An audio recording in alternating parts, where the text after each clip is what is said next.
Hello students, welcome back. Today we are going to study the second lesson from English practice book, class 7 DAV board. The name of the lesson is The Sentence. Before we begin, let us understand the definition of sentence.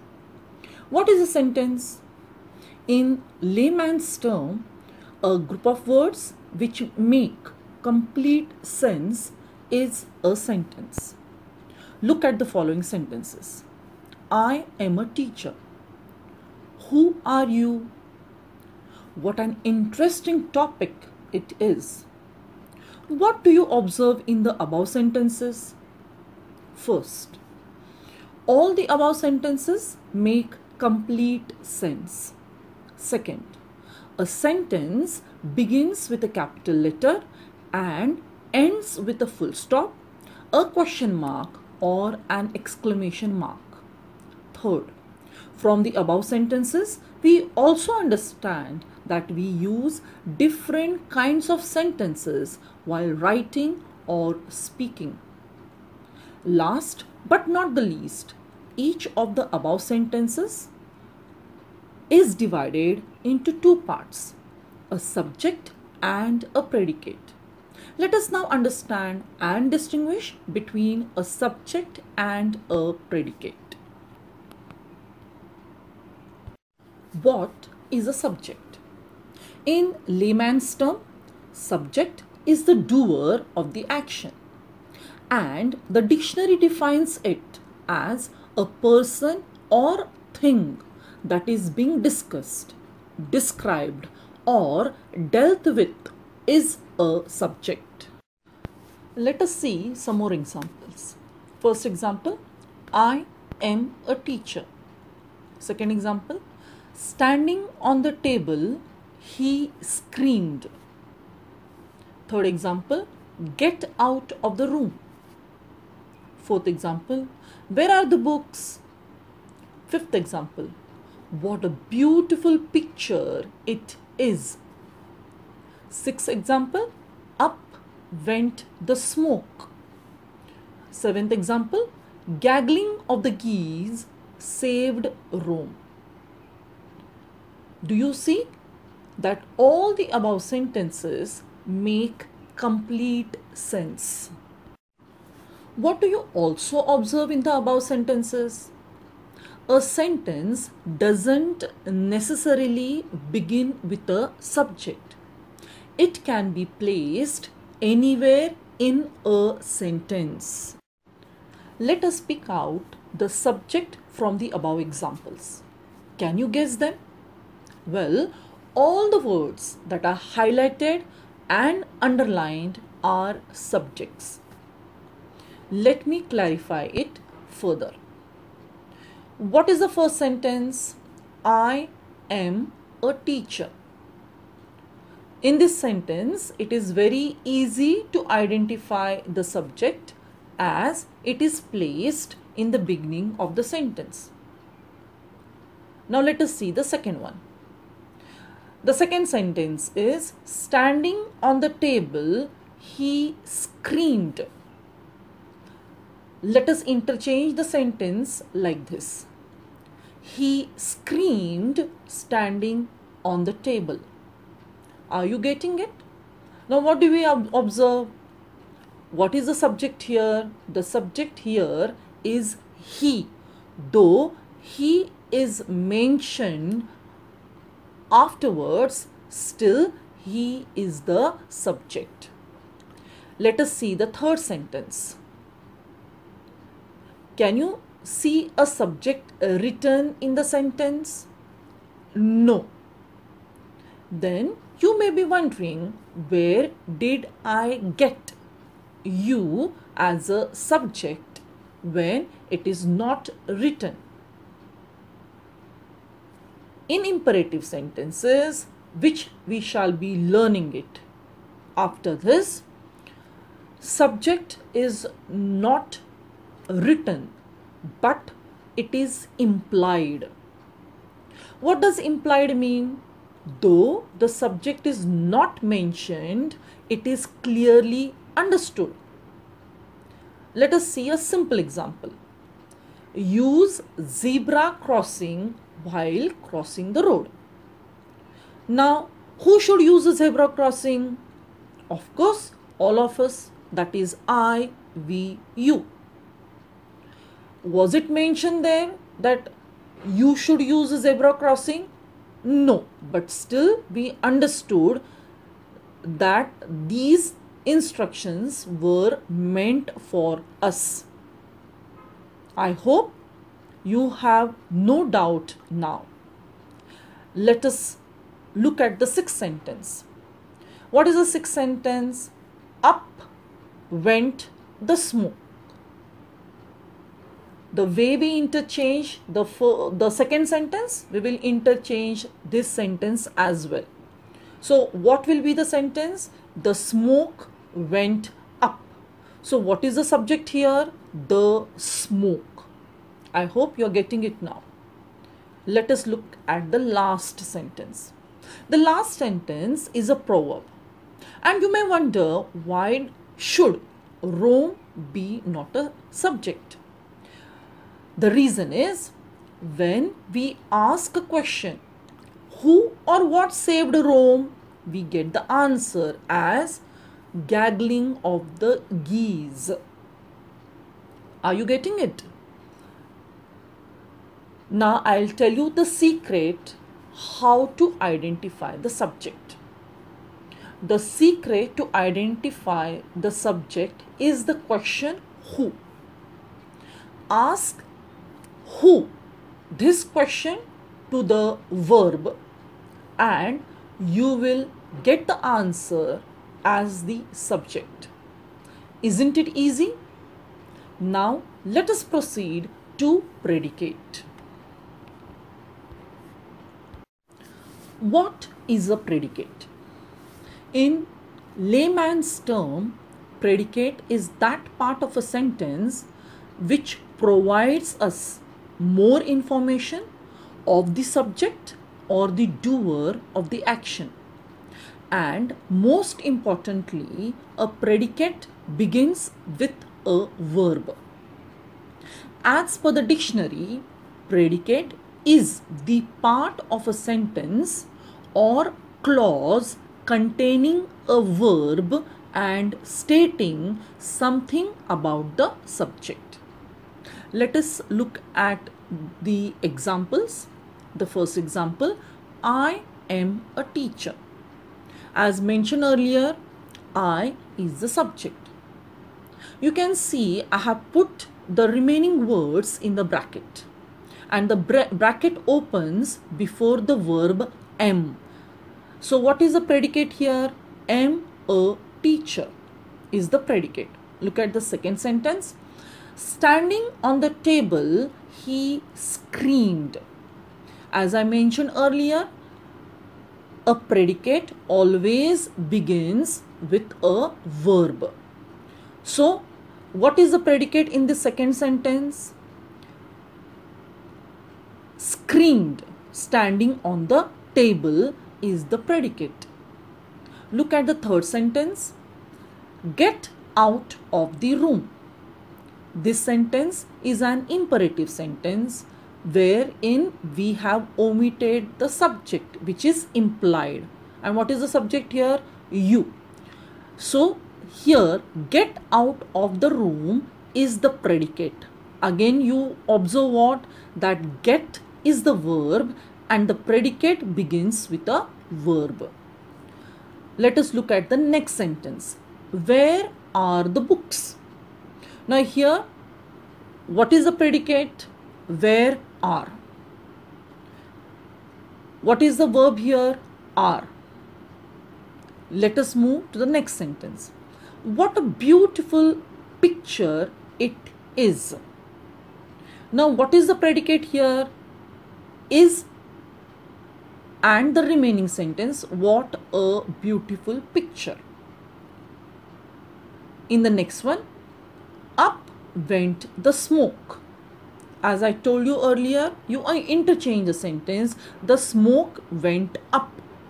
What is the verb here? Went. Where did the smoke go? Up. So went up is the predicate. In the last one, gaggling of the geese saved Rome. What is the predicate here? Saved Rome. Why? Because the predicate begins with the verb saved.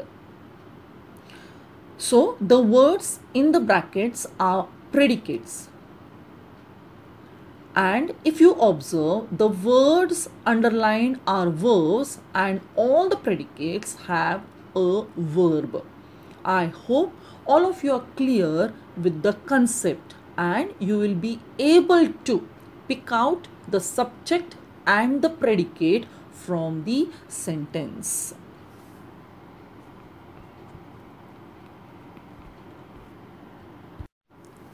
Let us now summarize whatever we have learned till now in this topic before we proceed to understand the kinds of sentences. The first point, a group of words which makes complete sense is a sentence. Second point, a sentence begins with a capital letter and ends with either a full stop, a question mark, or an exclamation mark. Third one, a sentence is divided into two parts, subject and predicate. Next point, subject is the doer of the action and predicate talks about the action done by the subject. A subject may be placed anywhere in a sentence. And the last one, a predicate contains a verb and provides us more information about the action performed by the subject. If you understand all these points clearly, you will be able to easily frame a sentence properly and will be able to identify the subject and the predicate. Let us study the 5 kinds of sentences. The 5 kinds of sentences are: the first one, assertive affirmative or assertive negative. It is also called as a declarative sentence. The second kind of sentence is an interrogative sentence. The third kind of sentence is imperative sentence. The fourth kind of sentence is an exclamatory sentence. And the fifth kind of sentence is an optative sentence. Let us learn the different kinds of sentences one by one.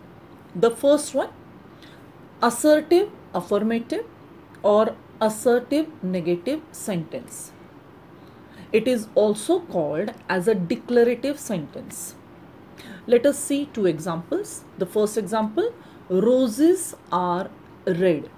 The second example, they didn't complete their work.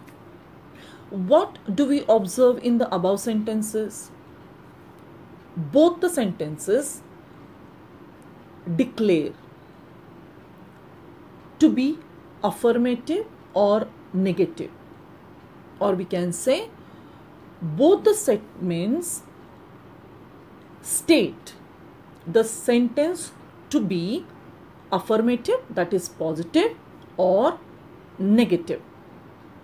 So the first sentence is assertive, affirmative, as it asserts a fact to be positive, whereas the second one asserts a fact to be negative, hence it is assertive negative sentence.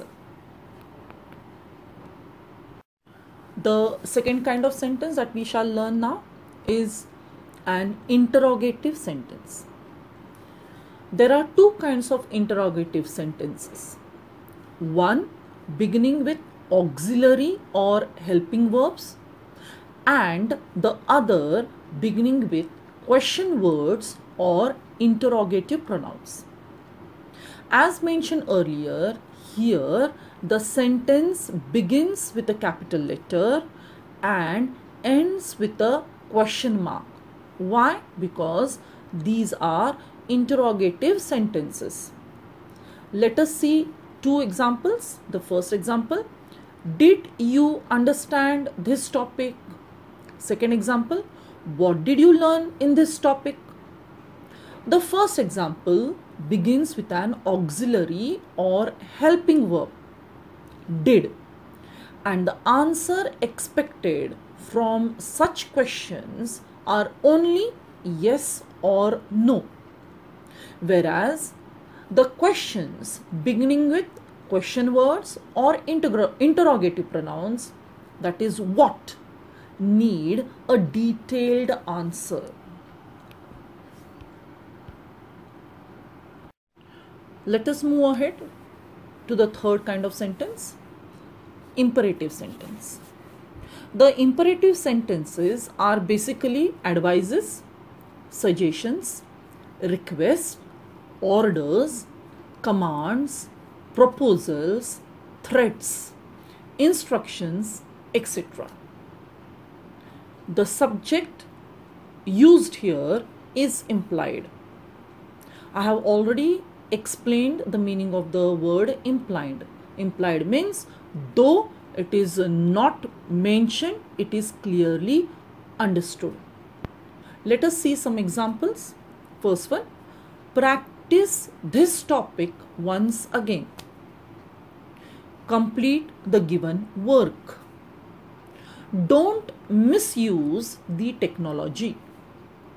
Get out of the class. Add 1 tablespoon of oil to the pan. What do you observe in the above examples? We observe that subject, though not mentioned, is implied, that is clearly understood. Let us see how. Practice this topic once again. Who should practice this topic once again? You. So you is the subject. Practice this topic once again is the predicate. What do we observe? Practice is a verb. Second example, complete the given work. Who should complete the given work? You. Third example, don't misuse the technology. Who should not misuse the technology? Us. Fourth example, get out of the class. Who should get out of the class? The person who is misbehaving, that is you, she, he, or whosoever. Last one, add 1 tablespoon of oil to the pan. Who should add oil to the pan? Of course, the person who is cooking. I hope you are now very much clear